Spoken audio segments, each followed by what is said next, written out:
दूध, दही, छाछ, मक्खन, घी सब एक ही वंश के हैं, फिर भी सबकी कीमत अलग है, क्योंकि श्रेष्ठता जन्म से नहीं बल्कि अपने कर्म, कला और गुणों से प्राप्त होती है। सब कुछ सीखना ही ज्ञान नहीं है, कुछ बातों को नजरअंदाज करना भी ज्ञान है। तुम बस सब्र करो और भगवान पर भरोसा करो, वो चमत्कार भी होगा जिसका तुम्हें इंतजार है। चिंता मत करो, भगवान तुम्हें तुम्हारी सारी खोई हुई मुस्कुराहटें लौटा देंगे और फिर तुम पहले की तरह मुस्कुराओगे। विश्वास रखिए, अगर आप किसी के लिए निस्वार्थ कुछ अच्छा करोगे तो कहीं ना कहीं आपके लिए कुछ बहुत अच्छा जरूर हो रहा है। लोग कीचड़ उछाले तो परवाह ना करो, इंसान केवल वही दे सकता है जो उसके पास होता है। बिना किसी शिकायत और निंदा के सिर्फ एक दिन बिताकर देखो, शांति और खुशी नहीं ढूंढनी पड़ेगी। लोगों को इस बात से कोई फर्क नहीं पड़ता कि आप खुश हो या नहीं, उन्हें तो फर्क बस इस बात से पड़ता है कि आप उन्हें खुश रखते हो या नहीं। कुछ रास्तों पर अकेले ही चलना पड़ता है, ना दोस्त ना परिवार, बस आप और आपकी हिम्मत। कभी कभी थक कर लोग वैसे ही बन जाते हैं जैसा होने का दुनिया उन पर इल्जाम लगाती है। पागल होना भी जरूरी है। जिंदगी में समझदार लोग कहाँ खुलकर हंसते हैं। हमारे लिए कोई भी व्यक्ति कितना भी सुंदर या आकर्षित क्यों ना हो, लेकिन जीवन में आने के बाद मन उससे हट जाता है।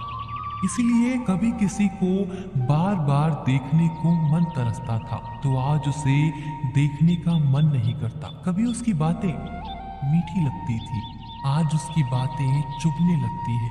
यहाँ दोष रिश्तों का नहीं, मन का है, क्योंकि मन बहुत जल्दी ऊब जाता है। जब तक वो नहीं मिलता तब तक उसके लिए वो सोना है, लेकिन जैसे ही मिल जाता है उसके लिए वो सब मिट्टी हो जाता है। जिंदगी बोझ तब लगती है जब हर कार्य को ये सोचकर करते हैं कि इसे मैं कर रहा हूँ, बल्कि ये सोचें कि इसे ईश्वर करा रहा है। जल्दबाजी में किया गया विश्वास और मेहनत के बिना लगाई गई आस, इन दोनों का परिणाम धोखा ही होता है। जब तक हमारे पास कुछ धन संपत्ति है, कुछ गुण है, कुछ योग्यता है, तभी तक दुनिया हमारा आदर करती है। जब तक कोई मुंह पर बात ना कहे, यही समझना चाहिए कि उसने कुछ नहीं कहा। परिवर्तन प्रकृति का नियम है। नफरत का खुद का कोई अस्तित्व नहीं होता, वह केवल प्रेम की गैर हाजिरी का परिणाम है। त्याग के बिना कुछ भी पाना संभव नहीं है, क्योंकि एक सांस लेने के लिए भी पहली सांस छोड़नी पड़ती है। रात नहीं होगी तो सुबह का महत्व नहीं होगा, दुख के बादल नहीं आएंगे तो सुख का अनुभव ही नहीं होगा। जिस दिन आपने यह परवाह छोड़ दी कि लोग आपके बारे में क्या सोचते हैं, तो समझो उस दिन से आपने जिंदगी का आनंद लेना शुरू कर दिया। तुम्हें खुद को तैयार करना होगा खुद की प्रगति के लिए। ये मुझे समझे, काश वो मुझे समझे, इसमें आधी उम्र निकल जाएगी। जिन्हें समझना होगा वो दूर होकर भी साथ देगा, जिन्हें निभाना ही नहीं वो पास रहकर भी बहाने ढूंढेगा। अच्छा है कि खुद के प्रयासों से आगे बढ़ा जाए। स्वर्ग में सब कुछ है लेकिन मौत नहीं है। गीता में सब कुछ है लेकिन झूठ नहीं है। दुनिया में सब कुछ है लेकिन किसी को सुकून नहीं है। और आज के इंसान में सब कुछ है लेकिन सब्र नहीं है। हारना रोना कोई बड़ी बात नहीं, हर कोई हालात से हारता है और रोता है। बस कोई हार कर परिस्थिति को कोसता है और कोई उस विकट स्थिति से गुजरकर हंसता है, उभरता है। जब कोई समझे ही ना तो उसे समझाने की जरूरत ही क्या, जब कोई माने ही नहीं तो उसे बताने की जरूरत ही क्या। जिन रिश्तों में एक दूसरे की भावनाओं की कद्र ही ना हो, उन रिश्तों को जबरदस्ती खींचने की जरूरत ही क्या। श्री कृष्ण कहते हैं, रूठ जाने के बाद कसूर चाहे किसी का भी हो, बात शुरू वही करता है जो प्रेम करता है। आशा मत खोना, आप कभी नहीं जानते कल आपके लिए क्या लाने वाला है। एक जंगल में एक काला कौवा रहता था। वो अपने काले रंग से बहुत परेशान था। एक दिन वो महात्मा जी के पास पहुंचा। वो महात्मा जी बड़ी चमत्कारिक शक्तियां जानते थे। उनको प्रणाम करके काला कौवा बोला, महात्मा जी, मैंने सुना है आप रूप परिवर्तित कर सकते हैं। मैं अपने रूप से बहुत परेशान हूँ, मुझे रूप बदलना है। महात्मा जी ने कहा, दिक्कत क्या है? तो कौवा अपना दुख बताने लगा कि मैं काले रंग का हूँ, काले रंग से मुझे घिन आने लगी है। लोग मुझे देखते ही उड़ा देते हैं, अपनी नजरों के सामने रखना पसंद नहीं करते। कभी आपने देखा है किसी इंसान को वो किसी कौवे को लाड प्यार कर रहा हो? मुझे लगता है ये जो रूप है मेरा, मेरी खुशियों के आड़े आ रहा है, मुझे बदलना है।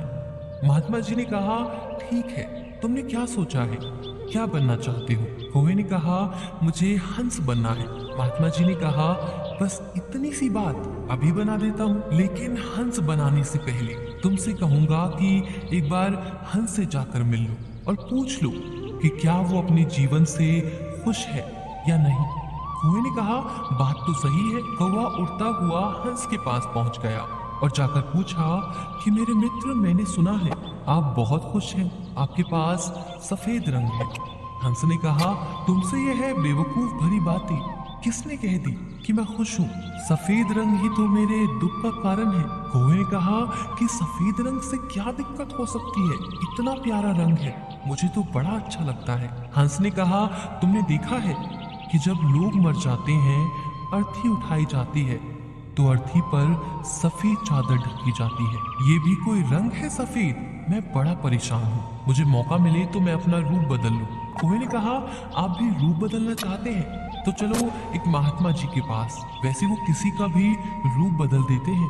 वैसे आप बनना क्या चाहते हैं? हंस ने कहा, मैं तोता बनना चाहता हूँ, क्योंकि तोते का शरीर कई रंगों से बना होता है। उसके बाद कौवा और हंस महात्मा जी के पास जाकर कहने लगे, हमें तो तोता बना दो। महात्मा जी ने कहा, ठीक है, मैं तुम दोनों को तोता बना देता हूँ, लेकिन पहले तोते से मिलकर आओ कि क्या वो अपने जीवन से खुश है। दोनों गए तोते के पास और उसकी तारीफ करने लगे कि तोता, तुम तो बड़े खुश रहते हो, बहुत से लोग तुम्हारी प्रशंसा करते हैं। तोते ने बहुत ही उदास होकर कहा, मैं अपने जीवन से खुश नहीं हूँ। ये हरा रंग देखो कितनी दिक्कत देता है और मैं खुश नहीं रहता। मेरे इस रूप की वजह से लोग मुझे पकड़ कर ले जाते हैं और अपने घर में पिंजरों में कैद कर लेते हैं, फिर बुलवाते हैं। मैं तो परेशान हो गया हूँ। लोगों ने मुझे अपने मनोरंजन का साधन बना लिया है। मुझे मौका मिले तो मैं रूप बदल लूं। ये दोनों एक दूसरे को देखने लगे। कौवा और हंस दोनों ने कहा, भाई चलो तुम रूप बदल देंगे, एक महात्मा जी हैं, वो हमारा रूप बदल देंगे। तीनों उड़कर पहुंचे महात्मा जी के पास। मैं तो मोर बनना चाहता हूँ। तीनों ने कहा, हमें मोर बनाओ। महात्मा जी ने कहा, ठीक है, बना देता हूँ, लेकिन उससे पहले मोर से जाकर मिल लो कि वो खुश है कि नहीं। उसके बाद तीनों उड़ के मोर के पास चले गए। मोर से पूछा कि तुम तो बड़े खुश लगते हो, तुमसे खुश इस दुनिया में कोई पक्षी नहीं है। इतने सुंदर पंख, इतना सुंदर रूप है, क्या नृत्य करते हो।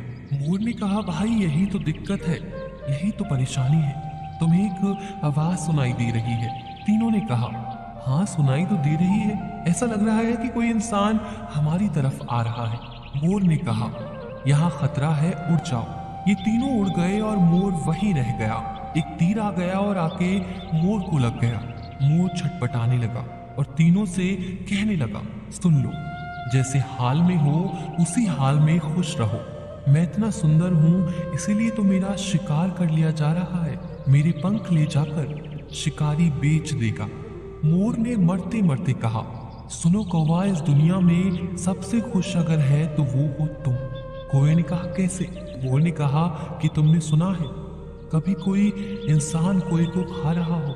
मुर्गी के बच्चों को खा लेता है, लेकिन कोई को कोई नहीं खाता, और कोई भी कोई को पिंजरे में बंद करके नहीं रखता और तुम्हारा शिकार भी नहीं करता। तुम बहुत सुरक्षित हो, तुमसे किसी को मतलब ही नहीं, तो अपने हाल में खुश रहो। लेकिन दिक्कत यह है तुम दूसरों से तुलना करने लगते हो और दुखी हो जाते हो।